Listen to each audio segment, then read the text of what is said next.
question, parce que jusqu'à maintenant, on a parlé surtout donc, de Bitcoin, un petit peu d'Ethereum. On n'a pas trop parlé des alts. Est-ce que tu Ouais. les analyses différemment? Et comme on a pu faire avec les, entre guillemets, les analystes, les influenceurs on-chain, est-ce que tu as des green flags et des red flags quand il s'agit d'altcoin? Je suppose que la quantité détenue, par exemple, par le top 1% des adresses ou ce genre de choses peut déjà t'aiguiller d'une manière ou pas du tout. Quelles sont les choses qui te permettent d'avoir des green flags et des red flags sur les altcoins? Bah, les altcoins, je commence à les bidouiller depuis quelques temps. Là, j'ai déjà produit C'est plus deux, récent. trois analyses. Pardon? C'est plus récent pour toi. Ah oui, c'est plus récent dans le sens où j'ai commencé en 2023. Donc vraiment, ça date de cette année-là, hein. J'ai commencé vraiment à m'y intéresser parce qu'on a des outils, notamment Cherrypick, qui est un site internet qui fonctionne très très bien là-dessus.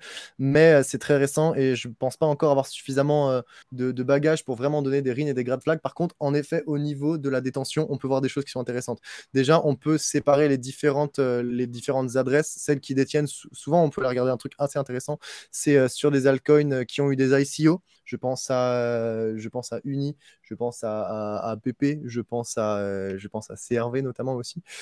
On peut aller regarder les adresses qui détiennent beaucoup de valeur en dollars ou de valeur en token. Donc en général, si une adresse détient plus, ça va dépendre de la supply, donc c'est variable, mais en général, en valeur dollar, on va regarder les adresses qui détiennent plus de 1 million, entre 1 million et 10 millions de valeur dollar de token, et on va voir si elles sont vraiment en profit et quel est leur comportement. Est-ce qu'ils vont avoir tendance à dump pendant les sommets ou à capituler pendant les bottoms, et on va voir du coup s'il y a vraiment des comportements de certains Des gros choses à tirer, détenteurs ouais. qui peuvent un peu attirer l'œil et qui vont dire en fait eux ils manipulent le marché pour essayer de vendre. Donc c'est des choses que je commence à faire et ça va être l'objectif justement de 2023, de globaliser l'analyse on-chain et d'aller la pousser vers les alts et vers les NFT. Mais l'année 2022 a vraiment été de poser les bases sur Bitcoin et Ethereum pour vraiment avoir des fondamentaux solides, et l'année 2023 va être portée plus sur la diversification avec les alts et les NFT. Mais ça arrive et je suis pas encore actuellement je veux pas dire de bêtises en fait, donc je préfère dire que je suis pas encore assez compétent et que je me forme plutôt que de vous vendre du rêve et essayer de dire des choses que je vais regretter plus tard. Donc, Tu... tranquillement, pas vite. Peut-être on pourra se refaire un Ouais, live dans faire un une an ou quelque update, chose et on pourra évidemment. avoir plus de data. Mais pour l'instant, je me forme. Il y a des choses, mais je veux pas dire trop de bêtises pour l'instant. Tu connais Bubble Map ou pas du tout? Ah, Bubble Map, je l'utilise, ouais, je l'utilise comme au même type que Arkham, que BigQuery ou que OXT pour aller vérifier des adresses en particulier, ouais. Donc ça, on peut observer des comportements sur différentes adresses, ouais.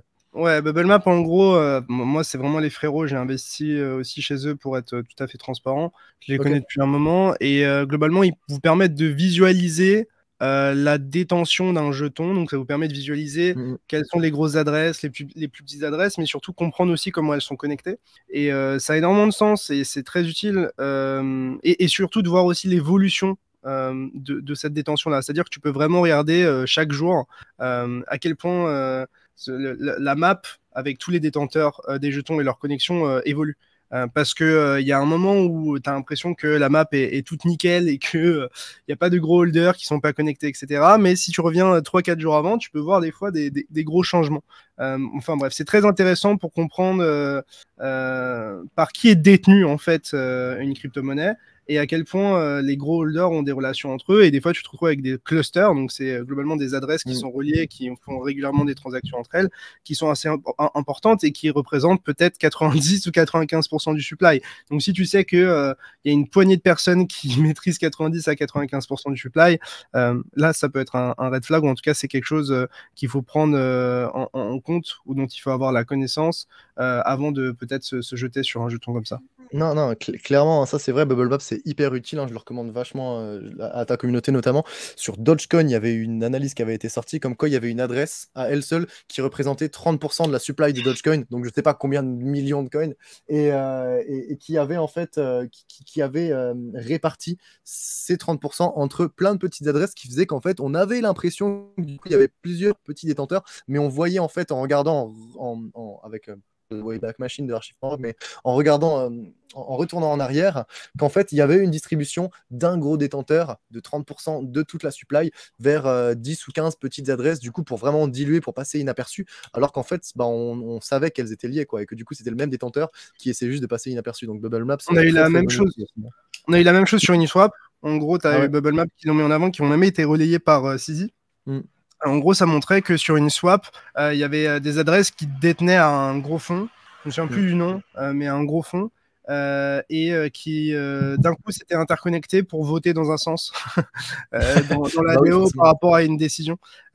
Et que en gros, bah, ils avaient plus ou moins la main, la main sur le protocole et qu'ils pouvaient faire un peu ce qu'ils voulaient. Et du coup là, ça a créé pas mal de polémiques et pas mal de réactions sur Twitter. Donc voilà.